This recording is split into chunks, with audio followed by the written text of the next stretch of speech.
भक्त और भगवान की मुलाकात। शांत गांव, मंदिर की घंटियां बज रही हैं, सूरज उग रहा है। बहुत समय पहले एक छोटे से गांव में राजन नाम का एक युवक रहता था।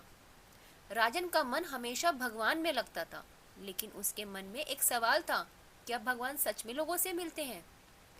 राजन मंदिर के सामने बैठा है, आंखें बंद करके प्रार्थना कर रहा है। एक दिन राजन ने गहरी प्रार्थना की, हे प्रभु, अगर आप सच में हैं तो एक बार मुझसे मिल जाइए। उसकी आंखों से आंसू बहने लगे, पर मन में एक उम्मीद की रोशनी थी। मंदिर के पास एक साधु प्रकट होते हैं, दिव्य आभा लेकिन साधारण रूप में। अचानक एक साधु वहां आए। उन्होंने मुस्कुराकर कहा, बेटा, भगवान हमेशा भक्त के पास आते हैं, बस पहचानने की शक्ति चाहिए। राजन चौंक गया और बोला, लेकिन साधु जी, मैं कैसे जानूं कि भगवान आए हैं? साधु राजन को जंगल क्यों ले जाते हैं। वहाँ भूखा कुत्ता, प्यासा बच्चा और एक बुजुर्ग बैठा है।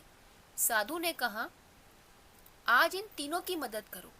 राजन ने तुरंत बच्चे को पानी दिया, भूखे कुत्ते को रोटी खिलाई और बुजुर्ग को सहारा देकर उनके घर पहुंचाया। हर किसी की आंखों में आशीर्वाद और संतोष था। एक दिन जंगल में फिर साधु प्रकट होते हैं। उनके पीछे दिव्य प्रकाश है। साधु मुस्कुराए और बोले, आज तुमने 3 बार भगवान से मुलाकात की। राजन ने हैरान होकर कहा, लेकिन कहाँ? साधु बोले, वो भूखा कुत्ता, वो प्यासा बच्चा और वो बुजुर्ग, वही तो भगवान थे।